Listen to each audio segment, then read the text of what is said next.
This video is sponsored by Mixed in Key. Most music divides its sections and phrases into even sets of 4, 8 and 16 bars. This is often treated as a sort of unofficial default for music. For example, when you add a new section to your song in GarageBand, the section will default to 8 bars long. Across pretty much all styles of Western music, pop, rock, classical, jazz, the majority of music will be organised into neat, predictable sets of 4, 8 or 16 bar phrases. But of course, not all music follows this structure. Many songs ignore this convention of 4 bar units, and by doing so, these songs can often take on a heightened sense of character and originality. The verse of Yesterday, for example, is based on a repeating 7 bar structure. Yesterday, all my troubles seem so far away. Now it looks as though they're here to stay. Oh, I believe in yesterday. Suddenly, Paul could have tagged on an extra bar at the end of each phrase here to round it off to a nice conventional 8 bars, but he didn't need to do so.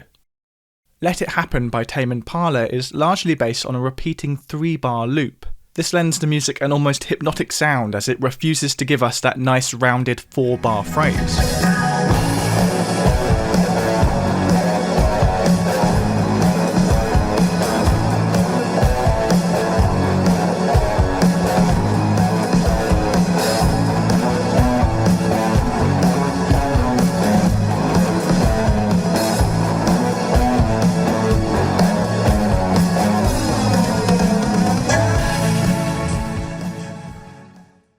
Idiotic by Radiohead is based on a repeating 5 bar loop, lending to the song's unsettled sound.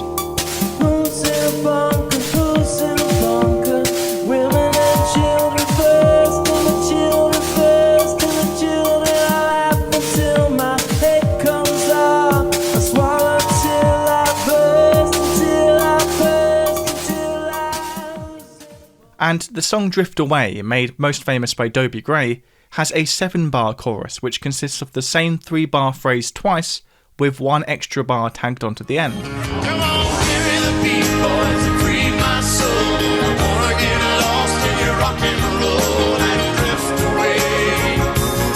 Yeah, give me the beat, boys, and free my soul. I wanna get lost in your rock and roll and drift away.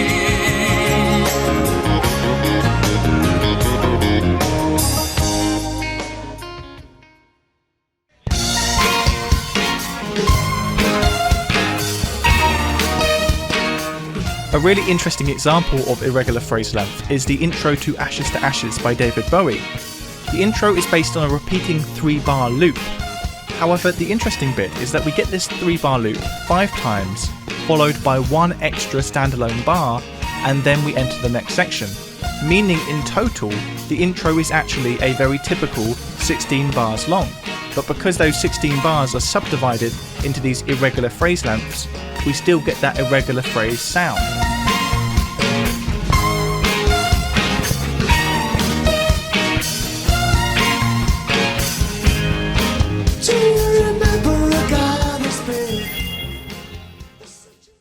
The feeling of uneven phrase lengths in a song is sort of like a watered down version of the feeling we get when a song uses an odd time signature or a mixed meter.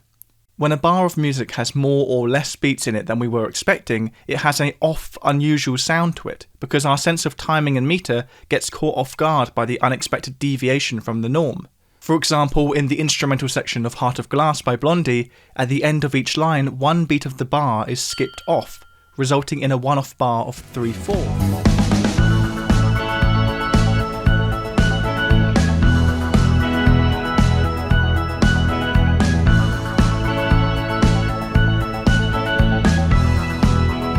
After having listened to 2 minutes of music in a constant 4/4 time, this sudden unannounced skipping of the beat catches our ear off guard. We find ourselves arriving in the next bar 1 beat earlier than expected, giving us a sort of musical jolt. It's the same thing happening when songs use irregular phrase lengths, just on a macro scale instead. If a song uses a repeating 3 bar structure rather than the more typical and predictable 4 bar structure, we wind up at the beginning of the phrase 1 whole bar earlier than we would have expected. giving us a subtle version of that metric jolt. In fact, some songs take advantage of both of these effects to create a truly unpredictable sense of meter. The intro riff of Times Like These by the Foo Fighters is not only based on a 3-bar loop, but it's also in 7/4 time, making Times Like These a very fitting title indeed.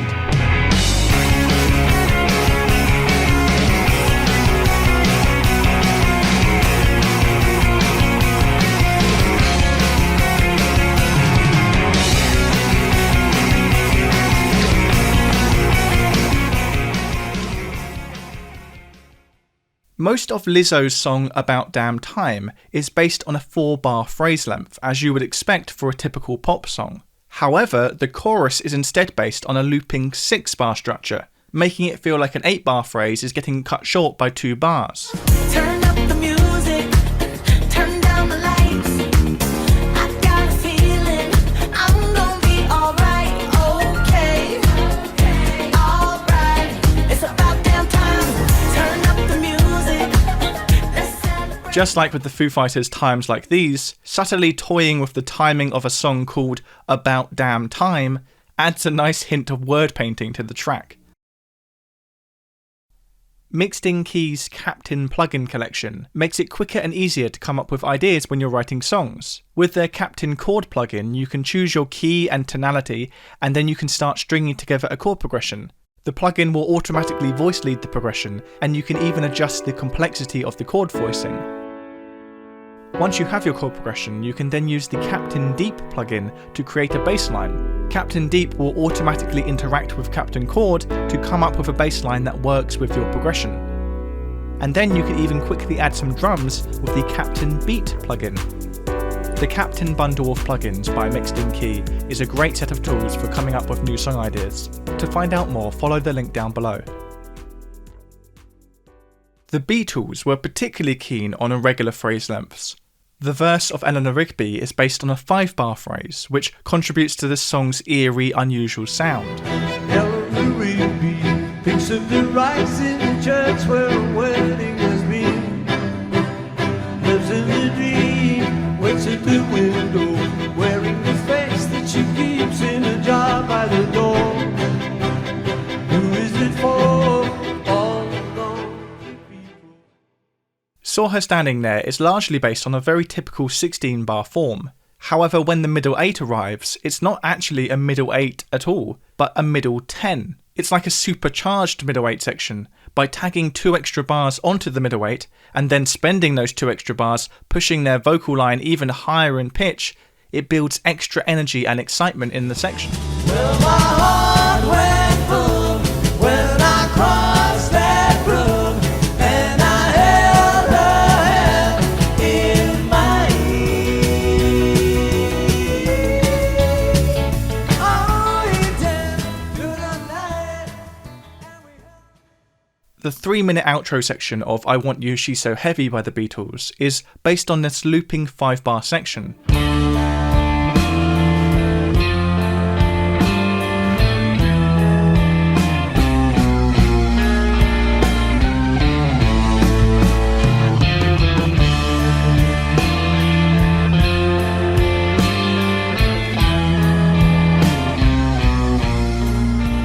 The fact that this loop is 5 bars long, not 4 bars, really lends to this outro's hypnotic quality. It's like our ears keep trying to latch onto a regular set of 4 or 8 bars, but instead we just keep descending deeper into the music in search of a resolution that will never come. A song that almost definitely drew inspiration from this outro is Boulevard of Broken Dreams by Green Day. Unlike the Beatles though, who used a loop of 5 bars of 6/8 time, Green Day have used a loop of 3 bars of 4/4 time. But it creates a similar effect, particularly as Green Day have used the same white noise synth sound as the Beatles used on their track.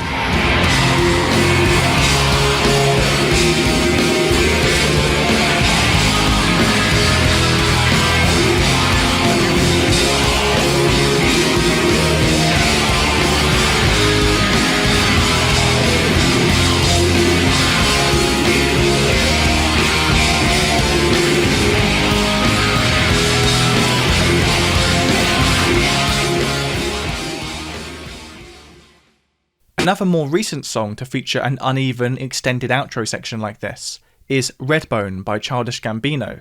The outro here is like the grand finale of the song, spending 2 minutes looping around the same 3-bar phrase, with each rotation seeing new instruments and ideas join the texture.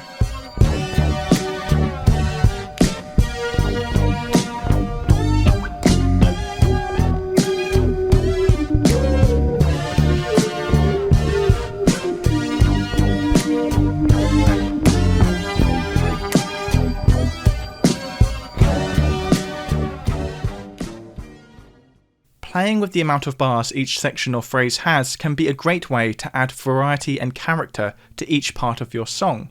For example, I Want to Break Free by Queen is largely based on a 12-bar blues form. However, each section finds a different way to modify that form. The first verse section is like a typical 12 bars, however tags on 2 extra bars to the start, giving us a sort of 14-bar blues.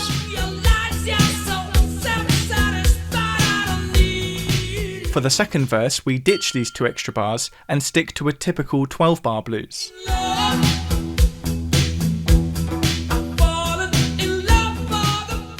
The bridge of this song is 13 bars long.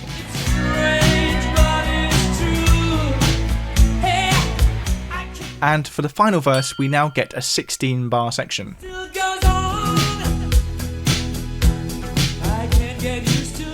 So Queen didn't just copy and paste the verse here to create the song. They took care to adjust and sculpt each section, meaning that we never actually get the exact same section twice. There's always something new there to keep the listener interested.